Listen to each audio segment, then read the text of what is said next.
Je suis Alice Diala. J'aimerais vous présenter mon exposé qui a pour thème la métaphysique.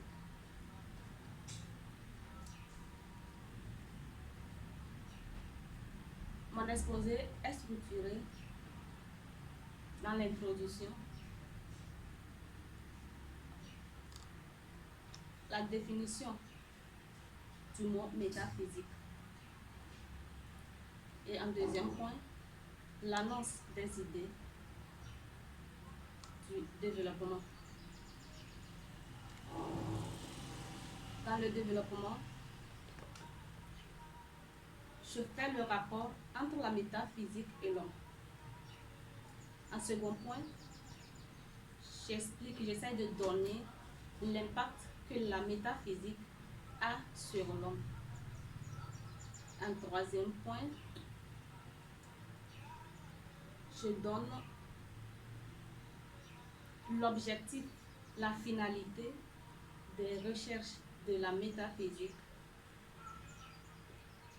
et ce qui implique la raison de l'homme au milieu de toutes ces recherches. Et en conclusion, je donnerai un petit résumé, un aperçu personnel. Et enfin, je donnerai des mesures, quelques solutions pour que l'homme puisse s'adapter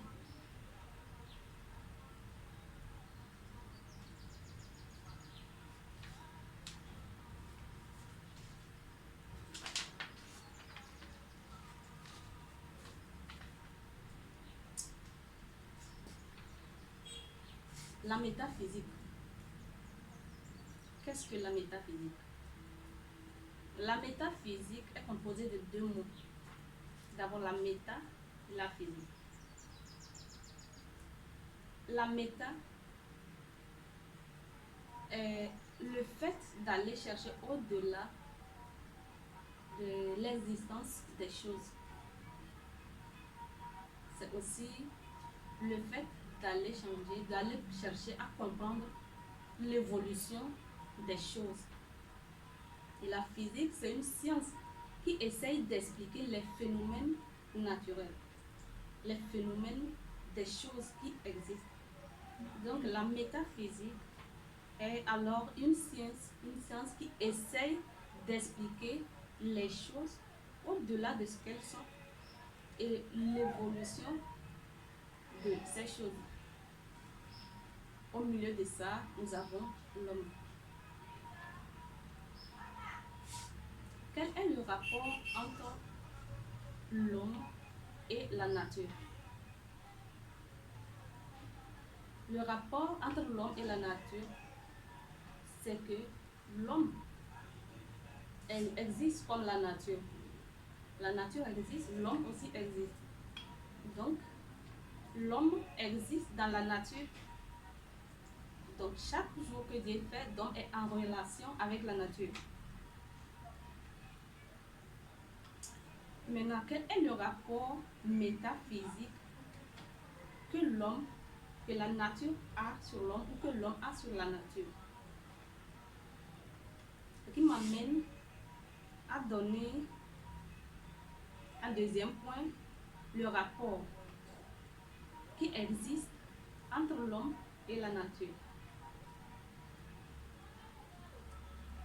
La nature existe. Si nous allons chercher le comment du pourquoi telle chose est telle chose, si nous allons chercher pourquoi l'homme est l'homme ou l'arbre est l'arbre, ou pourquoi le feu, l'eau éteint le feu, tout ça, on ne va pas aboutir à quelque chose. Les chercheurs comme Platon, comme Aristote, ne sont pas parvenus à trouver vraiment des idées, des sortes de vérités qui concrétisent leurs recherches. Il n'y avait que des hypothèses. Ce qui va nous intéresser, c'est l'homme au milieu de l'évolution du monde.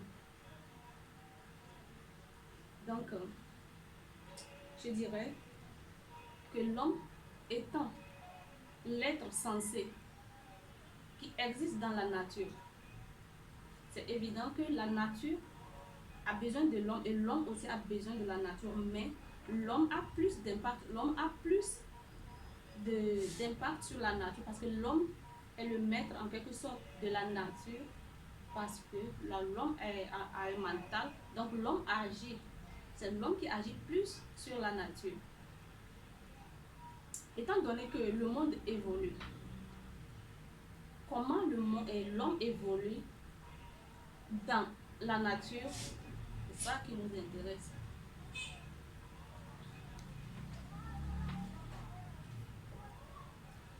Les choses changent, l'homme aussi évolue. Les études ont prouvé que la nature, on ne peut pas vraiment arriver à l'expliquer. Donc, la nature, tout ce qui existe dans la nature, ce sont des choses qui sont tellement évidentes qu'on ne peut pas vraiment aller au-delà pour chercher. La nature comporte tellement de choses qu'on ne peut vraiment pas expliquer. Donc, l'homme, ce qui est important, c'est de savoir comment évoluer avec les changements de la nature. Nous allons commencer par l'éducation de l'homme. L'homme, d'abord, il faut noter que l'homme, étant un être sensé, doit, avant de commencer à embrasser les nouvelles choses, les changements du monde, doit savoir d'où il vient, qu'est-ce qu'il veut et où est-ce qu'il va. Donc, nous allons commencer par l'éducation de l'homme. L'homme naît et reçoit de l'éducation. Nos parents nous donnent de l'éducation. Après, l'école nous donne de l'éducation. Et après, c'est le monde qui nous donne de l'éducation. La nature dans laquelle nous vivons nous donne de l'éducation. Nous devons apprendre à cerner tout cela et à en tirer ce qui peut contribuer à notre évolution.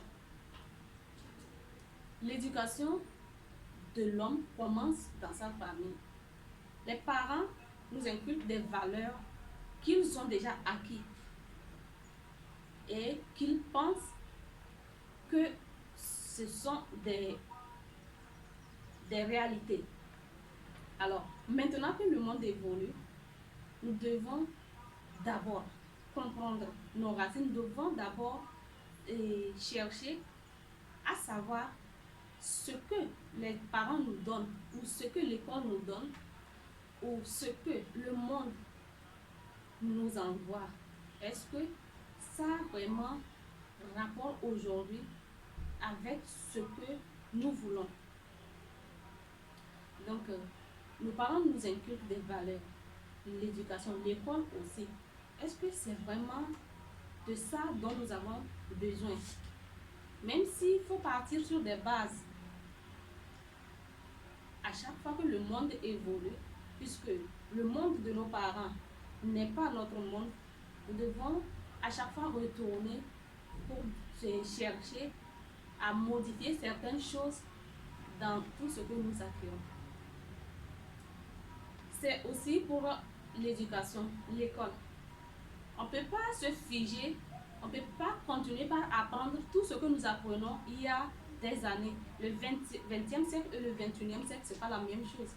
Le 20e siècle, lorsque le 20e siècle impose ses normes, le 21e siècle est venu et impose aussi ses normes. Donc, l'éducation doit changer. Ce que nous apprenons, ce qu'on nous donne avant et maintenant, il doit y avoir une différence. On doit comprendre que chaque époque a ses exigences. Si nous prenons notre époque, le 21e siècle, nous pouvons comprendre que le 21e siècle, les exigences du 21e siècle, ce n'est pas vraiment avoir des diplômes dans des matières, bon, quelconques. C'est on peut dire que le 21e siècle est synonyme de la technologie, d'entrepreneuriat.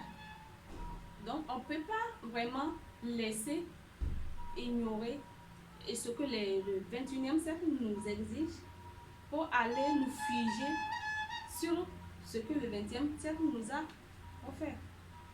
Donc, l'essentiel, il est question de s'adapter. On est au 21e siècle.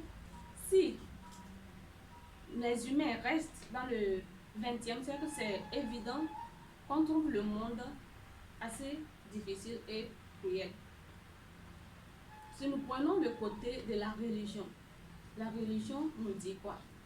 Le Dieu existe, le Dieu n'existe pas. Ça, ce sont des faits. Que Dieu existe ou pas, c'est à chacun de voir. Selon le niveau de notre mentalité, le niveau de nos connaissances, chacun peut toutefois déterminer selon lui si le Dieu existe ou pas.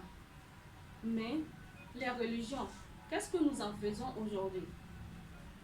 Les religions sont venues, nous les avons embrassées. Est-ce que maintenant, la religion est... Comment est-ce que nous allons commencer à faire, à comprendre, à chercher? Nous devons chercher à savoir si la religion... Est-ce que le 21e siècle a vraiment besoin que l'on se lève, qu'on aille rester à l'église, qu'on prie du matin au soir? Non. Le 21e siècle demande de voir les choses au-delà de ce qu'elles sont déjà. La religion, oui, mais il faut vraiment voir la religion d'une autre façon. Aujourd'hui, on doit toute chose qui s'impose, toute chose qui existait déjà à évoluer. Alors nous devons évoluer avec ces choses.